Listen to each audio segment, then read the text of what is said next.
आजकल धीरेन्द्र शास्त्री का नाम पूरे भारत में बड़ी सुर्खियों में है, बहुत चर्चाओं में है। उनकी चमत्कारिक बातों को लेकर, उनकी चमत्कारिक कारनामों को लेकर और उनके विवादित बयानों को लेकर।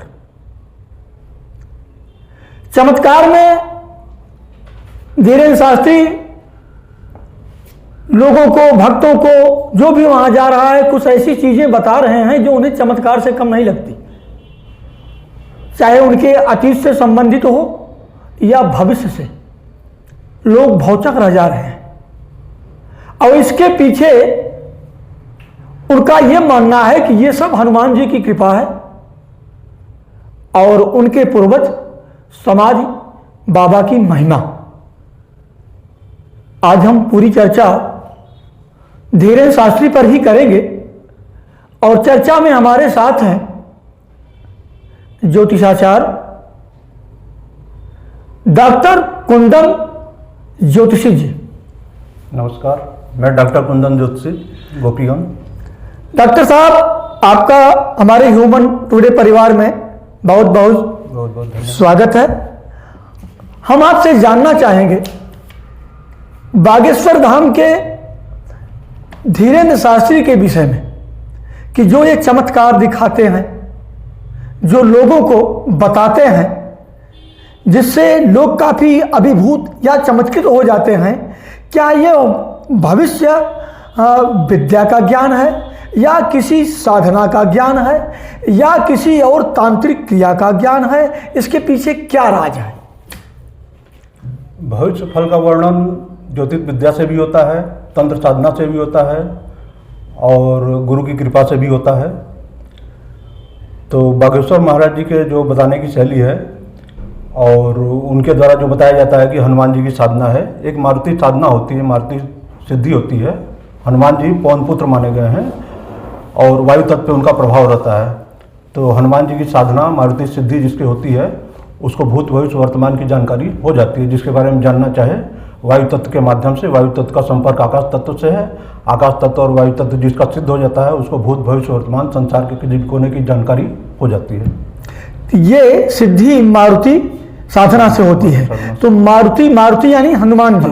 तो ये साधना जैसे क्या वामपंथी है या सात्विक है, ये क्या है? मारुति साधना दक्षिणपंथी होती है, तांत्रिक साधना है, वैदिक साधना है, दक्षिणपंथी है।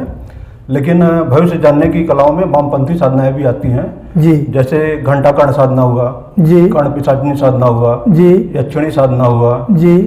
तो ये सब वाम मार्गी साधनाएं हैं।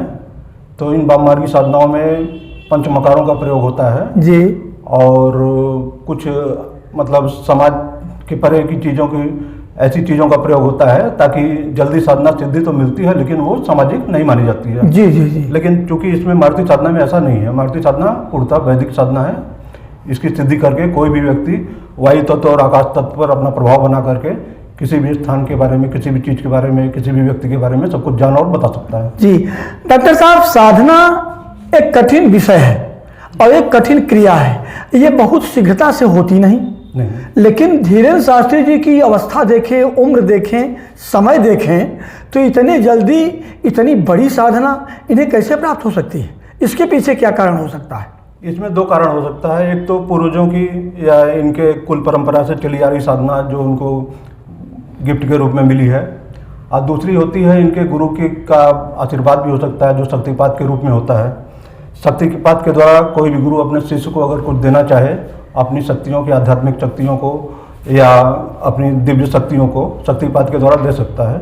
जैसे महर्षि वाल्मीकि ने लौ और कुछ जैसे छोटे छोटे बच्चों को शक्तिपात द्वारा अपनी शक्तियाँ दे करके, दिव्य शक्तियाँ दे करके उनको इतना सक्षम बना दिया था कि उन्होंने भगवान राम के घोड़ों को भी बांध लिया और उनकी जितनी सेनाएं थी सबको उन्होंने अपने बस में कर लिया था। तो शक्तिपात द्वारा कम उम्र के लोगों को भी कोई अगर चाहे तो अपनी सारी साधना सिद्धियाँ दे सकता है। ऐसा यानी जो शक्तिपात है, शक्तिपात ये एक ऐसा ही, ये तांत्रिक क्रिया है या यौगिक क्रिया है या भक्ति मार्ग की क्रिया है? शक्तिपात मुख्य रूप से यौगिक क्रिया है जी। इसमें कुंडलिनी संबंधित साधनाएं आती हैं जी जी। कुंडलिनी में जो शरीर में 7 चक्र होते हैं, उन सब चक्रों के अलग अलग प्रभाव, अलग अलग शक्तियां हैं जी। उनको जगा करके शक्तिपात किसी के अंदर भी अपनी शक्तियों को, जिस शक्ति को वो देना चाहे अपने शिष्य को दे सकता है। जी, जैसे आपने कहा डॉक्टर साहब, ये उनके पूर्वजों से भी मिल सकती हैं और गुरु कृपा से भी मिल सकती हैं। तो चूंकि वो बार बार जैसे देखा जाता है कि किसी को भी कुछ बताते हैं तो पहले हनुमान जी की जय और समाधि बाबा की जय लगवाते हैं, तो संभवतः वो ये बताते हैं कि समाधि बाबा जो हैं वो उन्हीं के पितामह हैं या उनके पूर्वज के कोई हैं। ऐसा लगता है कि समाधि बाबा के पास वो सिद्धियां थी। हाँ, सिद्धियां रही होंगी, वो गुरु परंपरा से प्राप्त हुई हैं या तो फिर उनके द्वारा शक्तिपात करने से इन्हें प्राप्त हुई हैं। यानी जो समाधि बाबा थे वो स्वतः शक्तिपात किए हों, शक्तिपात की क्रिया से अपनी, जब वो शरीर छोड़ रहे होंगे, यहाँ से जा रहे होंगे, या उन्हें लगा होगा कि अब हम निर्बल हो चुके हैं, ये मेरी विद्या जागृत रहे और मेरे वंश में ही रहे। हाँ हाँ हाँ। तब वो शक्तिपात क्रिया से अपनी जितनी साधनाएं थी, जो जिन्हों अपने उम्र भर में जो भी वो सिद्धि प्राप्त किए थे, वो अपने इस पोते में दे दिए या अपने वंश के इस बच्चे में दे दिए। इन्हें यह बालक योग्य लगा कि ये मेरे पथ पर चल सकेगा और इसे संभाल सकेगा। तो वो शक्तिपात क्रिया के द्वारा ही वो सब समाहित इनके में कर दिया, यानी इन्हें करना नहीं पड़ा और इन्हें मिल गया। क्योंकि इतनी कम उम्र में इतनी बड़ी साधना बहुत मुश्किल होती है। जी जी जी, जरूर इनके ऊपर गुरु की कृपा है, आशीर्वाद है जी, और मारुति सिद्धि का भी कुछ योगदान जरूर रहा है। तो क्या मारुति साधना के साथ जो वाम वर्गी साधनाएं हैं, यक्षिणी साधना या कर्ण घंटा या कर्ण पिशाचिनी, क्या ऐसी भी शक्तियां इनके पास हो सकती है? संभव क्या? नहीं, क्योंकि मारुति साधना अगर है तो मारुति साधना पूर्णतः आध्यात्मिक और वैदिक साधना है, ये दक्षिणपंथी साधना है। तो जो दक्षिणपंथी साधना करता है साथ में वाम मार्गी साधना नहीं करेगा। वाम मार्गी साधना करने से दक्षिणपंथी साधना में नुकसान होता है। तो कर्ण पिशाचिनी हुआ या कर्ण घंटा हुआ या फिर यक्षिणी साधना हुआ, इसके साधक अलग होते हैं, वो मारुति साधना में नहीं जाएंगे। तो इनको अगर मारुति साधना है, हनुमान जी की कृपा है, बालाजी की कृपा है, तो ये जो है उस लाइन में नहीं जाएंगे, वाम मार्गी साधना में हाथ नहीं लगाएंगे। इनकी साधना पूर्णतः सात्विक है जी। जैसे आपने कहा कि गुरु कृपा भी हो सकती है। हाँ, गुरु कृपा होती है। गुरु कृपा में गुरु जैसे कि अपने पूरे जीवन भर की कमाई जो है, पूरे जीवन भर की साधना जब वो अपने शिष्य को देना चाहता है आखिरी समय में, तो वो शक्तिपात के द्वारा अपने शिष्य को सारी साधनाएं दे सकता है।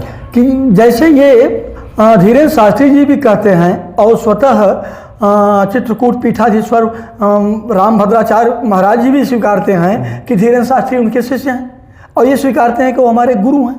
तो दोनों एक मतलब गुरु शिष्य का रिश्ता यहाँ से है। तो क्या रामभद्राचार्य महाराज से भी इन्हें कुछ मिल सका होगा क्या?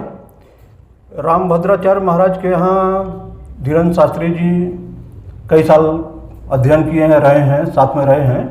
रामभद्राचार्य महाराज के अंदर आध्यात्मिक साधना है, आध्यात्मिक सिद्धियाँ हैं, उनकी शक्तियाँ जो है आध्यात्मिक हैं, पूर्णतः वैदिक और सात्विक साधनाएं हैं। तो साथ में रहने का कुछ न कुछ लाभ तो मिला ही होगा। उनकी भी साधनाएं वैदिक आध्यात्मिक साधनाओं में भी उतनी ही शक्ति होती है जितनी तांत्रिक साधनाओं में होती हैं। तो रामभद्राचार्य जी गुरु जी के पास आध्यात्मिक साधनाएं हैं, तो कुछ न कुछ तो इनको मिला ही होगा जी। जैसे भी चर्चा चली रामभद्राचार्य महाराज की, तो उनके विषय में जो बताया, ऐसा लग रहा है कि उससे कहीं न कहीं आप भी उनके जुड़ाव में हैं या उनसे प्रभावित हैं।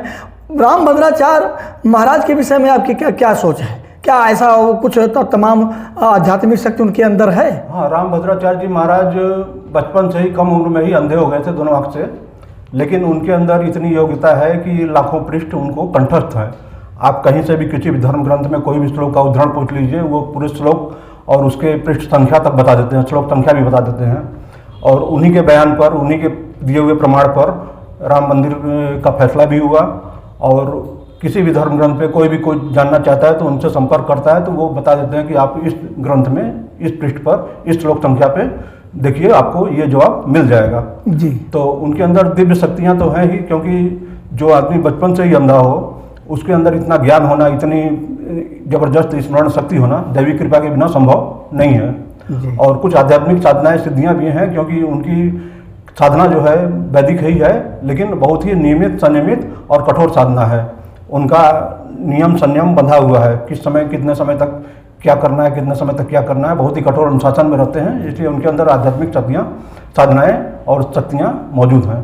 क्या कभी ऐसा अवसर आया है कि आपने अनुभव किया हो उनके अंदर आध्यात्मिक शक्तियाँ हैं? हमारा आना जाना होता है, हमने कई बार अनुभव किया है जी। वो बिना देखे ही किसी का नाम ले लेना, बिना देखे ही किसी के बारे में बता देना, सिर्फ उसके पहुंचने से, उसके हाथ से उसके बारे में बता देना, जी। ये सब चीज़ें उनके अंदर जी। हैं। उनके अंदर प्रदर्शन वाली बात नहीं है कि जी। प्रदर्शन नहीं करते कि हम बागेश्वर महाराज की तरह या और लोगों की तरह प्रदर्शन करके अपना नाम कमाए या चमत्कारिक शक्ति। वो सिर्फ भगवान के भरोसे रहते हैं कि जो कुछ है भगवान जी हैं। जी जी, जैसे अभी कहा है कि हम अक्सर आते जाते रहते हैं, जैसे हाल के दिनों में, नज़दीकी दिनों में कभी आप गए हों और कभी कोई अनुभव आपको मिला हो जो कि अलौकिक रहा हो? हाँ, ऐसा होता है। जो ऐसा जल्दी वो खुलते नहीं है किसी के सामने, लेकिन अभी पिछली बार जब हम गए थे हफ्ता 10 दिन पहले, तो कुछ ऐसी मतलब बातों ही बातों में, मजाक में उन्होंने कुछ ऐसा प्रसंग वश जो है कुछ ऐसी चीज़ें दिखाई कि वहाँ पे मौजूद 4-6 लोग सबके सब आश्चर्यचकित हो गए थे। तो क्या वो चीज़ें हमारे दर्शकों को नहीं बताएंगे? उन्होंने मना किया बताने से। ऐसा? हाँ, वो अपनी आध्यात्मिक शक्तियों का प्रदर्शन नहीं चाहते हैं। जी। अब चर्चा चली है जैसे धीरेन्द्र शास्त्री की, तो लगे हाथ हमें सोच रहे हैं कि कुछ नाम विदेशों के भी बहुत बड़े रहे हैं। नास्त्रे दमुक जैसा व्यक्ति रहा है, जिन डिक्सन, हाँ बिन डिक्सन जैसे रहे हैं, और ये क्या बुल्गारिया के बाबा बेंगा जी जैसे रहे हैं। इनके विषय में क्या ये भविष्य की पुस्तकों से, उसके सूत्रों से ये सब बता देते थे, या इनके पास भी कोई साधनाएं रही हैं? ये सब जो बड़े बड़े विदेशी भविष्यवक्ता हैं जी, कभी न कभी जीवन में एक बार भारतवर्ष का भ्रमण इन्होंने किया है, भारतवर्ष के साधु सन्यासियों से संपर्क किया है, हिमालय की कंदराओं में और गुफाओं में लोग जाकर संपर्क किए हैं, साधना सीखे हैं जी। तब जाकर के अपने देश में इन्होंने अपना प्रचार प्रसार किया है जी जी। चाहे वो नास्तिकदामस रहे हों, नास्तिकदामस की साधना भी भारतीय यौगिक साधना से मिलती जुलती है जी। रात में किसी बर्तन में पानी रख के उसमें यंत्र बना करके, भारतीय विधि से यंत्र बना के उसमें त्राटक साधना किया करते थे, तो उनको सभी चीज़ें चलचित्र की भांति दिखाई देती थी उसमें। तो 500 साल पहले नास्तिकदामस का फ्रांस में जन्म हुआ था, और आज से 1000 साल तक बाद तक की जितनी घटनाएं उन्होंने बताई हैं करीब करीब सभी सही साबित हुई हैं। सिर्फ उनके श्लोकों को, कुछ श्लोकों को लोग सही से समझ नहीं पाए, उसी में कंफ्यूजन होता है। बाकी जितनी भविष्यवाणियाँ, बड़ी बड़ी भविष्यवाणियाँ की हैं वो सब सही हुई हैं जी जी। इसी तरह जिन डिक्सन नाम की एक महिला है, वो क्रिस्टल बॉल गेजिंग करती है, क्रिस्टल बॉल के ऊपर त्राटक साधना करके, ध्यान लगा करके उसमें उसको जब ये क्या होता है crystal ball gazing? Crystal ball एक प्रकार का मतलब क्रिस्टल का गेंद होता है, चमकदार गेंद होता है, उसको सामने रख के जब उसमें ध्यान लगाया जाता है तो आदमी का जब मन कुछ समय बाद चेतन से अवचेतन में प्रवेश कर जाता है। जब अवचेतन में प्रवेश कर जाता है तो अवचेतन मन पूरी दुनिया से जुड़ा हुआ है, वो हर एक चीज़ में कहीं भी पहुंचने में सक्षम है, कुछ भी देखने में सक्षम है। तो जिस चीज़ के बारे में वो जानना चाहेंगे तो वो क्रिस्टल बॉल में वो चीज़ चलती रहती भांति दिखाई देगा उनको जी जी। जैसे पानी में दिखाई देता था वैसे क्रिस्टल बॉल में भी दिखाई देता। उसके आधार पर उन्होंने कई प्रसिद्ध अमेरिकी राष्ट्रपतियों के मौत की भविष्यवाणी की थी, इंदिरा गांधी, नेहरू गांधी की भविष्यवाणी की थी। जो जो भविष्यवाणियाँ की थी वो सब सच साबित हुई जी जी जी। वो इनकी योग साधना का ही प्रमाण है। और ये जो हैं ये बाबा बेंगा बुल्गारिया वाला, इनके विषय में कुछ भी प्रकाश डाले हैं डॉक्टर साहब? बाबा बेंगा कुछ समय बाद अंधे हो गए थे दोनों आँख से जी। तो जिनकी बाहरी आँख की शक्ति खत्म हो जाती है, उनके अंदर बाई गॉड या भगवान की कृपा से अंदरूनी कुछ शक्तियाँ जागृत हो जाती हैं जी जी जी। मनुष्य के अंदर शुरू में जब वो बनमानव था तो उसकी छठी इंद्री जागृत थी जी। छठी इंद्री इसलिए थी कि प्रकृति के, जानवरों के प्रकोप से बचने के लिए उनको पहले से आभास हो जाता था कि ये समस्या आने वाली, ये संकट आने वाला, वहाँ नहीं जाना चाहिए, इनसे बचना चाहिए। तो छठी इंद्री जागृत थी। धीरे धीरे जब उसका उपयोग कम होता गया तो वो सुप्त हो गई। डिक्सन भी भारत से आके अध्ययन करके गई थी, उसकी साधना भी यौगिक साधना से ही मिलती जुलती है। वो क्रिस्टल बॉल गेजिंग करती थी, क्रिस्टल बॉल के ऊपर। ये क्रिस्टल बॉल क्या होता है? क्रिस्टल एक प्रकार का रत्नी पत्थर है, उपरत्न है जी। उसका जो बाल बनता है उसमें क्रिस्टल बाल में कुछ आध्यात्मिक शक्तियाँ होती हैं, कुछ विशेष प्रकार के उसमें कुछ गुण होते हैं जी। तो उसके ऊपर जब भी अंतर त्राटक साधना की जाती है जी, तो त्राटक साधना करने से कुछ समय बाद मनुष्य का चेतन मन लुप्त होकर अवचेतन मन सामने आ जाता है। अच्छा, जब अवचेतन मन सामने आ जाता है तो चेतन मन के समय उसको जो आदेश दिया जाता है, जो चीज़ जानकारी चाहिए होती है जी। तो अवचेतन मन जो है उस स्थान से संपर्क करके वही चीज़ चलचित्र की भांति क्रिस्टल बॉल के ऊपर दिखाता है जी जी जी। क्योंकि अवचेतन मन दुनिया की हर चीज़ से संबंधित है जी। तो जब अवचेतन मन जाग जाता है तो हर एक चीज़ जो है क्रिस्टल बॉल पे वो जो जानना चाहती है सब कुछ दिखाई देता है। उसने अमेरिका के राष्ट्रपतियों, 2-3 राष्ट्रपतियों के बारे में भविष्यवाणी की थी, इंदिरा गांधी के, नेहरू के बारे में जो भी भविष्यवाणियाँ की थी, इनके बारे में जो भी की थी, सब बातें सही साबित हुई थी जी जी जी। तो ये भी भारतीय वैदिक साधना से, यौगिक साधना से संबंधित ही है जी जी। अच्छा, ये कोई बुल्गारिया के और थे, क्या नाम था उनका? बाबा बेंगा। बाबा बेंगा, उनकी भी भविष्यवाणियाँ काफ़ी चर्चित रही हैं। हाँ, तो बाबा बेंगा बाद में एक समय के बाद किसी कारण से उनकी दोनों आंखें चली गई थी। जी जी। उनकी दोनों आंखें चले जाने के बाद उनको बहुत पश्चाताप हुआ था। जी। बहुत पश्चाताप हुआ था, तो वो भविष्य के बारे में बहुत ज़्यादा चिंतित रहते थे। जी। तो इसी क्रम में उनके अवचेतन मन में, हर मनुष्य के अंदर छठी इंद्री होती है। जी। तो अवचेतन मन ने इनके छठी इंद्री को जगा दिया और उस जी। छठी इंद्री के द्वारा जो है जी। वो सभी भूत भविष्य वर्तमान जो भी चीज जानना चाहते थे उनको दिख जाता था। जी। क्योंकि ये छठी इंद्री हर मनुष्य के अंदर होती है, जो विशेष साधना से ही जगती है। जी। और ये छठी इंद्रिय जब मनुष्य आदिमानव के रूप में था, वनमानव के रूप में था, जी। तो प्रकृति में बहुत तरह के प्रकोप होते थे। तो उससे बचने की सुरक्षा के लिए जी। और विभिन्न प्रकार के जंगली जानवरों से बचाव के लिए जी। जी। प्रकृति ने प्राकृतिक रूप से मनुष्य को छठी इंद्रिय दी थी। जी। लेकिन कालांतर में जब उसका जरूरत नहीं रह गया तो वो धीरे धीरे सुप्त हो गई। जी। लेकिन योगी लोग योग साधना के द्वारा उनको जगाते हैं। जी। उसके द्वारा ये लोग भूत भविष्य वर्तमान की जानकारी प्राप्त कर लेते हैं। जी। तो वही छठी इंद्री इनके केस में भी, बाबा बेंगा के केस में भी जग गई थी और उन्हें जो भी चीज़ जानना चाहते हैं, क्योंकि कई भविष्यवाणियाँ उन्होंने की जो अचूक साबित हुई। जी। तो छठी इंद्री का कमाल है। जैसे कि आपने देखा, आपने ये प्रकाश डाला है दमक पर और जिन डिक्शन पर, कि इन दोनों की जो तरीके थे वो वही त्राटक योग वाले तरीके थे। हाँ, अवचेतन मन को जगा करके उससे जी जी जानकारी हासिल करना जी। होता था। और ये बाबा बेंगा का जो तरीका था वो छठी इंद्री से छठी इंद्री भी यौगिक साधना से ही संबंधित है। जी, योगी जी। लोग अपने आज्ञा चक्र को जब जगाते हैं जी। तो उसके द्वारा छठी इंद्री ऑटोमेटिक जग जाती है और उससे भूत भविष्य वर्तमान या जहाँ के भी जो चीज जानना चाहते हैं वो जान सकते हैं। डॉक्टर साहब, इन लोगों पे तो चर्चा की है और चलते चलते मैं ये सोच रहा हूँ कि एक सवाल मैं आपसे ये पूछूं, कितनी जानकारियाँ आप दिए, आप में भी क्षमता है, आप भी चर्चित भविष्यवक्ता हैं, आपकी भविष्यवाणियाँ कई सच साबित हुई हैं। 2022 वाली आपने ये पहले ही साबित कर दिया, 4 महीने पहले ही कि प्रदेश में योगी की दोबारा सरकार सत्तासीन होगी। 2019 वाला चुनाव मोदी के लिए आपने भविष्यवाणी की थी। ये 2 राजनीतिक जो भविष्यवाणियाँ आपकी सच साबित हुई वो मेरे जेहन में बनी हुई हैं। तो निश्चय ही आप में भी कहीं ऐसी कुछ चीज़ें हैं क्या आपने भी ह्यूमन टुडे में पिछले 10-15 सालों से जो हमारी भविष्यवाणियाँ लखनऊ से लेकर और जगह तक होती रही हैं, सबकी तब निकली हुई हैं जी, और वो सभी सही साबित होती हुई हैं जी। कई बार ऐसा होता है कि एक भविष्यवक्ता जी तभी वो सफल भविष्यवक्ता बनता है जब उसके अंदर यौगिक शक्तियाँ साधनाएं हो। जी। सिर्फ कुंडली के आधार पे या अंकों के आधार पे सब चीज बताना संभव नहीं हो पाता है। कई चीजों के लिए उसको विशेष क्षमता की जरूरत होती है। जी। तो ये विशेष क्षमता यौगिक साधना से आती है। जी। जो यौगिक साधना करता है वही जो है सफल भविष्यवक्ता हो सकता है। जी। उसकी भविष्यवाणियां सही साबित हो सकती हैं। जी। वरना गणित और कैलकुलेशन के द्वारा कंप्यूटर भी जो बताता है गलत साबित हो जाता है। जी। तो इसके लिए इसके साथ साथ यौगिक क्षमता भी होनी चाहिए। यानी ये सच है कि इस विधा के साथ यौगिक क्षमताएं भी आपके अंदर हैं। आपने भी एक माने तांत्रिक क्रियाएं की हैं। हाँ, साधना यौगिक साधनाएं हमने की हैं। जी। कई तरह की यौगिक साधना है जी। उसमें यक्षिणी साधना भी रही है, जी। मारुति साधना भी रही है, जी। कुंडलिनी साधना भी रही है, जी। आज्ञा चक्र साधना भी है। कई जी। सारी साधना है जो भूत भविष्य वर्तमान या भविष्य के बारे में जी। जानकारी देती है। हाँ, लेकिन थोड़ा कुछ विपरीत मुझे लग रहा है। आपने कहा है कि मारुति साधना भी आपने की। हाँ। और बाबा ये धीरेन्द्र शास्त्री के विषय में जब चर्चा के दौरान आपने बताया कि बिल्कुल सात्विक तांत्रिक क्रिया है, लेकिन साथ में आप यक्षिणी का नाम ले रहे हैं। उनकी साधना मारुति साधना सिर्फ मारुति साधना है जी। तो वो सिर्फ मारुति साधना के आधार पर बताते हैं, तो वो सात्विक साधना है, वैदिक साधना है। जी। लेकिन जो और साधनाएं हैं, ये यक्षिणी साधना हुई जी, ये थोड़ा सा तांत्रिक साधना है। जी। लेकिन ये पूर्णतः तांत्रिक साधना नहीं है। जी जी जी। यक्षिणी साधना भी यौगिक दक्षिण मार्गी और वाम मार्गी दोनों होती है। जी। तो यौगिक साधना में ये दक्षिण मार्गी साधना जो यक्षिणी है, दक्षिण मार्गी साधना, यानी आपने जो की है वो दक्षिण मार्गी मार्गी की है। अच्छा, ये लोग कुछ बताते हैं कि आपने कुंडली जागृत कर लिया है। हाँ, कुंडलिनी में हर मनुष्य के शरीर में कुंडलिनी शक्ति होती है। जी। 7 चक्र होते हैं। जी। तो 7 चक्र की अलग अलग क्षमताएं हैं। जी। तो जो जिस चक्र को जगा लेते हैं उस चक्र की विशेषता उसके अंदर आने लगती है। जी। तो इस तरह से कुछ चक्रों तक पहुंच हुई है पूरे।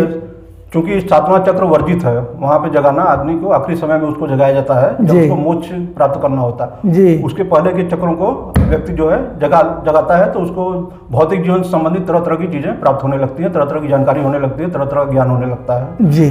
तो इस तरह से शुरुआती 3-4 चक्र तक साधना हमने की है, उसके आगे की साधना नहीं की है, क्योंकि उसमें रिस्क रहता है। जी जी जी। 5वें चक्र के ऊपर जो साधना होती है, आज्ञा चक्र के बाद की साधनाएं रिस्की होती हैं। ये आदमी आखिरी समय में करता है या बहुत उच्च कोटि का योगी ही करता है। जी। तो आज्ञा चक्र तक की साधना हमारी की हुई है। आज्ञा चक्र के द्वारा हिप्नोटिज्म, मेस्मरिज्म, टेलीपैथी, ये सब गुण जो है व्यक्ति के अंदर विकसित हो जाते हैं। जी। जैसे कहा जाता है कि गुरु बिन हो न ज्ञान, तो ये जो साधनाएं होती हैं किसी गुरु की देख रेख में ही होनी चाहिए। तो हाँ। क्या आपने भी किसी को गुरु बनाया था, किसी की देख रेख में किया? बचपन में हमारी पैदाइश हुई है कलकत्ता में। जी। पढ़ाई लिखाई सब वहीं हुई है। जी। तो वहीं इंडियन इंस्टीट्यूट ऑफ एस्ट्रोलॉजी से हमने कोर्स किया है। वहाँ पे आसाम से, नेपाल से, तिब्बत से लोग आते थे सीखने और सिखाने, तांत्रिक और योगी लोग। जी। तो उन्हीं लोगों के द्वारा हमने ये सब साधनाएं सीखी हैं, जी। प्रैक्टिकल भी और थियोरेटिकल भी। तो उन्हीं साधनाओं का असर है कि जो ये सब साधनाएं सफल हुई। डॉक्टर साहब, एक बात समझ में नहीं आई, गुरु एक होता है कि अनेक? आपने कहा कि उन्हीं लोगों के साथ में सीखी है। भगवान दत्तात्रेय ने जिससे भी जो गुण मिला उसको अपना गुरु बना लिया था। जी जी। गुरु मतलब ज्ञान देने वाला, जो ज्ञान दे वही गुरु है। जी। तो आदमी के जीवन में बचपन से लेकर आखिर तक कई सारे गुरु होते हैं, कई तरह गुरु होते हैं, अलग अलग ज्ञान देने वाले अलग अलग गुरु होते हैं। जी। तो काम विशेष के लिए विशेष गुरु होता है। जी। अलग साधना के लिए अलग गुरु होता है। तो जी। इस हिसाब से एक ही व्यक्ति को गुरु बनाना जीवन में संभव नहीं है। जी। अलग अलग काम के लिए अलग अलग गुरु की जरूरत पड़ती है। जी जी जी। धन्यवाद डॉक्टर साहब, आपने बहुत अच्छी जानकारी दी और विशेषकर आपने इस पर प्रकाश डाला कि धीरेन्द्र शास्त्री के चमत्कारों के पीछे वो शक्ति क्या है। आज शक्ति पर वह प्रकाश डाला, इसके लिए हम आपके बहुत बहुत आभारी हैं। बहुत बहुत धन्यवाद। फिर मिलेंगे। धन्यवाद।